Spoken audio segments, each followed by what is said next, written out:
샬롬, 주 예수 그리스도의 은혜와 하나님의 사랑과 성령의 교통하심이 여러분과 언제나 함께 하시기를 간절히 소망합니다. 오늘은 저와 함께 성경 해석의 문제에 대해서 조금 살펴보도록 하겠습니다. 성경 해석. 이 성경 해석이 굉장히 중요한 이유는 이 성경 해석이 바르게 되지 못할 경우에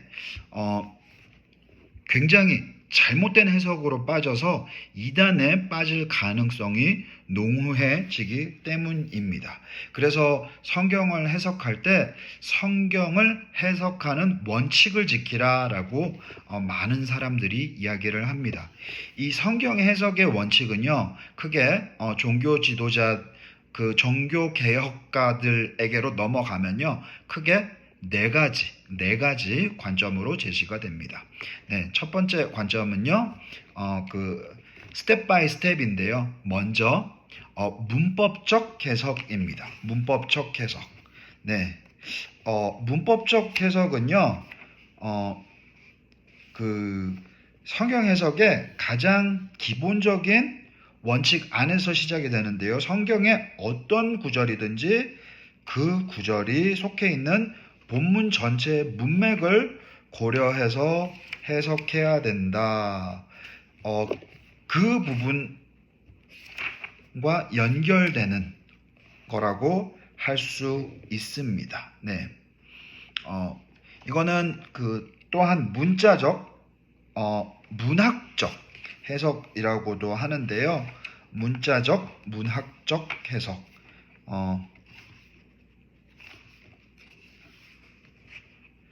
언어학적으로 그 본문이 어떻게 쓰였는지를 연구하는 거예요. 본문 안에서, 구약 같은 경우는 히브리어와 아람어로 쓰였죠. 히브리어와 아람어를 연구하면서 파싱도 해보고, 그 저자가 어떤 목적을 가지고 어떤 청중을 대상으로 해서 그 메시지를 전하고 있는지 1차적으로 그걸 파악하는 거고요. 그리고 더 나아가서 지금 저자가 쓰고 있는 이 문학 장르가 무엇인지를 좀 살펴보는 겁니다. 예를 들면은 모세 오경 중에서도 레위기 같은 경우는 율법서죠. 그러니까 율법의 역할에 대해서 이야기를 해주는 부분이고요. 또 사무엘서 같은 경우는 역사적 보고를 담고 있습니다. 역사적 보고를 담고 있는데 그 역사적 보고 안에서의 또 교훈도 나오죠. 교훈도 나옵니다. 그리고 히브리 시라고 불리는 시편 같은 경우는 평행법이라고 불리는 그 해석법을 따라야 되는데, 왜냐하면은 히브리 시는요 평행법에 맞춰져서 작성이 되었기 때문입니다. 또 알파베티컬 오더라고 해서요, 알파벳 배열 순서로 예를 들면은 우리나라 알파벳으로 하면은 기역부터 히읗까지 쭉 기역, 니은, 디귿, 리을, 띠, 미음, 비읍, 시읒 이런 식으로 쭉쭉쭉쭉 가는 거예요. 거기에 맞춰서 그런 부분을 파악을 해야 됩니다. 그리고 역사적 해석. 역사적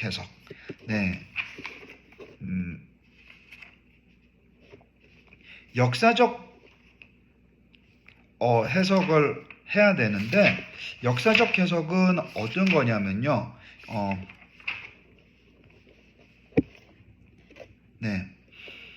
본문의 역사적, 문화적 배경을 살피는 단계입니다. 제 스승님이신 정성욱 박사님께서 쓰신 이 책, 기독교 변증에 보면은 성경 해석학의 그 원리에 대해서 자세하게 나와 있는데요. 성경을 해석할 때 기본적으로 4가지 단계를 거쳐라. 첫 번째 단계가 문법적 해석 단계. 문장의 장르를 구분하고 문맥을 파악하는 단계다. 그리고 두 번째 단계는요. 역사적 해석 단계, 본문의 역사적 문화적 배경을 살피는 단계. 그래서 이 부분에서 역사 비평학이라는 거는 뭐냐면요. 역사 비평학이란 거는 계몽주의의 영향을 받아 성경을 비롯한 역사적 본문이 보고하는 역사적 사실들이 정말 그렇게 일어났는지에 초점을 맞춰 비판적으로 연구하는 방법론인데, 사실 이 역사 비평학에 대한 부분은 사실 좀 위험한 부분도 있습니다. 왜냐하면 이 역사 비평학이 가진 그 긍정적인 측면도 있는데 부정적인 측면이 훨씬 많기 때문이에요. 그리고 이 역사 비평학은요,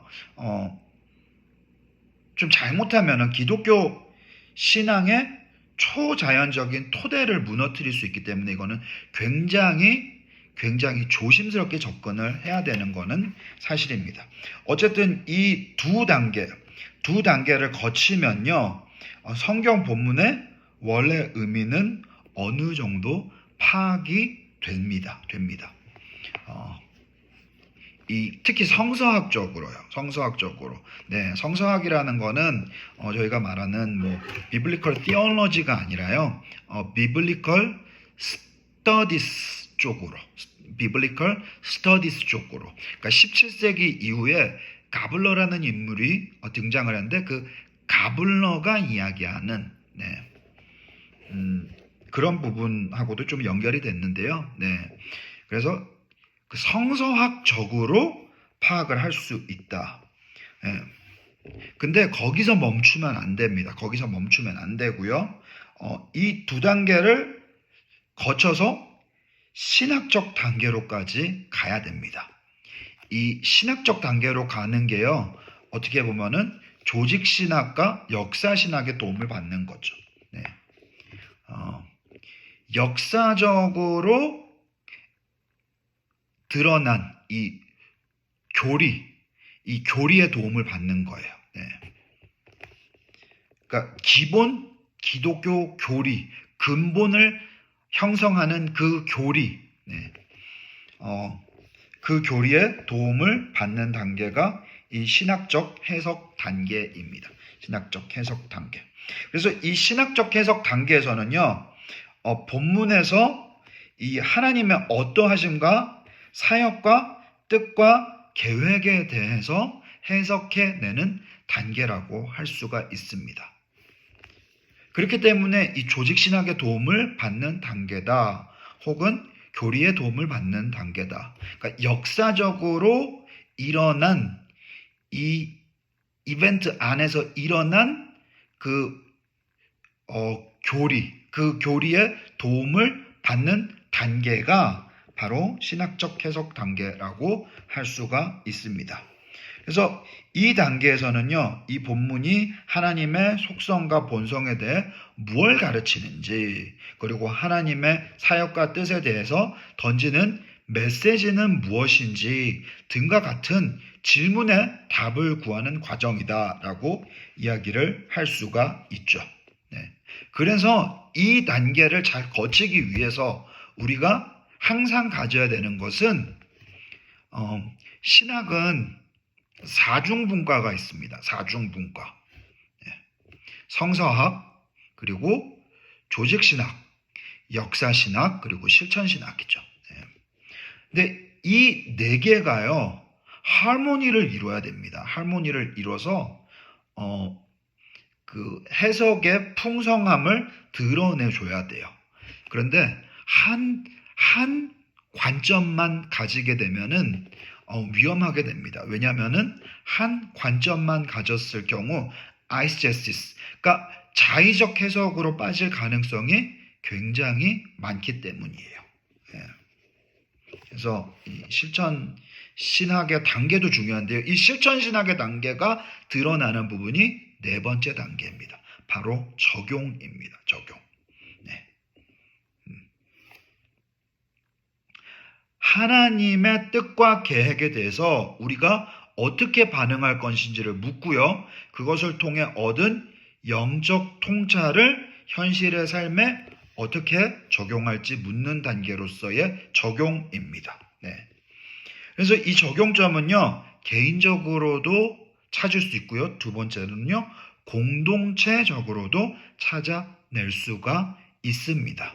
그리고 이렇게 그 성경을 좀 풍성하게 그리고 또 어떻게 보면은 바르게 해석해 내기 위해서 그러니까 diversity in unity라고 하거든요.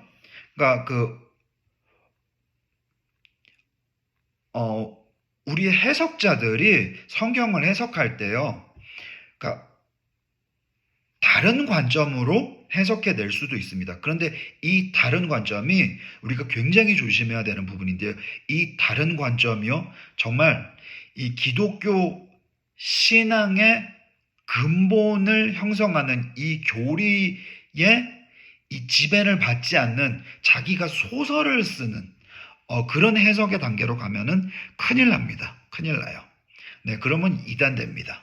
그렇기 때문에 우리가 교리를 배워야 되는 거예요. 조직신학을 해야 되는 거고요. 네, 그래서 이런 부분을 잘 잡아주는 게 기초적인 교리서들, 제가 소속되어 있는 대한예수교 장로회, 합동총회 같은 경우는 웨스터민스터 대소요리 문답이라든가 벨직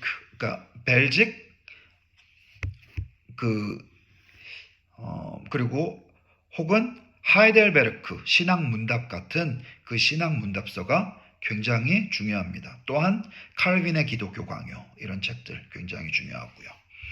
하지만 거기에만 빠지면 안 되죠. 우리가 그것을 공부하는 이유는 성경을 바르게 해석하기 위해서 참고 서적으로 갖고 오는 거기 때문에 결국은 그 참고 서적들을 가지고 우리가 성경을 바르게 해석해내는 것이 더 중요하기 때문에 제일 먼저는 성경을 우리가 읽어야 됩니다. 근데 성경을 읽기 위해서 가장 중요한 것, 성경을요 귀납적으로 보는 훈련이 되어 있어야 됩니다. 물론 귀납적으로만 보면 또 안 돼요. 귀납적 안에서도 또 연역적으로 봐야 됩니다. 무슨 말이냐면은 귀납적으로 빠질 경우에 문제가 생길 수 있는 부분이 있는데 큰 숲을 보지 못하고 성경에 이 큰 숲이 있는데 이 큰 숲을 보지 못하고 나무 한 그루만 잡아갖고 예를 들면 아카시아 나무라면 아카시아 나무, 사과나무라면 사과나무 그거 하나만 너무 심하게 분석을 해갖고 거기에는 전문가가 되어 있는데 큰 틀 안에서 해석해내지 못함으로써 하나님의 그 놀라운 그 사랑을 그 계획을 구속사를 파악해내지 못한다면 그것도 잘못된 거라는 거예요. 그렇기 때문에 그 귀납법과 연역법이 함께 가야 되는데요. 저는 개인적으로 귀납법이 먼저 가야 된다고 생각을 합니다. 네. 물론 연역법도 있어야 되고요. 그렇기 때문에 큰 틀을 가지는 것도 굉장히 중요합니다. 근데 이 귀납법을 풍성하게 해주는 게 뭘까? 네.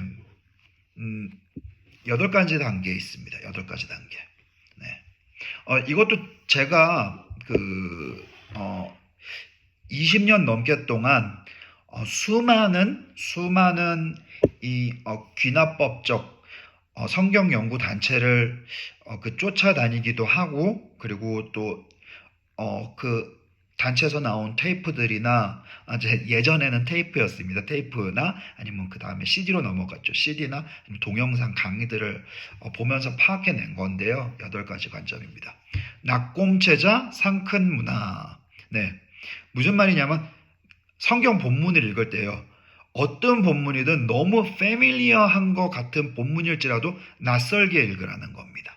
그리고 꼼꼼하게 읽고요. 자세히 읽고요. 낙곰체자군요.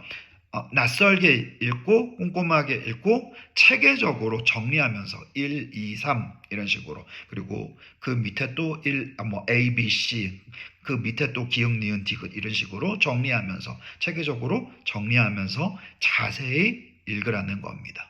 그리고 네, 그 당시 상황 안에서, 그러니까 그 성경이 기록된 그 상황 안에서 읽어내라는 거예요. 그러니까 그 바로 원리화의 달이라는 게 있는데, 그러니까 과거와 현재를 이어주는 달입니다. 이 과거에 대한 그 당시에 대한 해석 없이 바로 점프해서 들어오지 말라는 거예요. 그 안에서 그 성경 본문을 좀 제대로 해석해낸 다음에 그 다음에 이렇게 원리화의 다리를 건너서 들어오라는 겁니다. 그 다음에 성경에 큰 주제들이 있습니다. 성경에 큰 주제들이 있는데요. 성경의 큰 주제들이 무엇이냐면은 하나님 나라 7가지입니다. 7가지. 하나님 나라, 언약, 구속, 메시아 3중직, 성전, 결혼, 안식. 이 7가지 틀을 통해서 성경을 읽어내라는 거예요. 그리고 문맥 안에서 성경을 읽어내라는 겁니다. 그리고 마지막으로 성삼위일체 하나님 중심으로 읽어내라는 겁니다. 그러면은 이런 질문이 있을 수 있어요. 대체 성경을 어떻게 읽어야 되는 겁니까? 큰 팁을 하나 드리자면요. 목회자들인 저희들은 사실 아카데믹한 이 성경 프로그램, 로고스 바이블 소프트웨어라든가 어코던스 바이블 소프트웨어, 그리고 거기에 맞는 또 많은 주석들이 있거든요. 그러니까 commentary books, 그 주석들, 그리고 성경을 그 풍성하게 연구하게 해주는 수많은 자료들과, 그리고 표준 교리서들, 그리고 그 신학의 많은 분과들에 대한 책들, 그런 것들을 섭렵해서 읽어야 되지만요. 여러분들 현실적으로 그게 가능하지 않다는 거 알고 있습니다. 그래서 제가 권유를 드리는 거는 꼭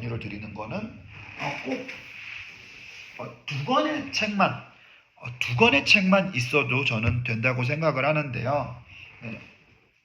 제가 지금은 한국어 책으로 가지고 있지는 않은데,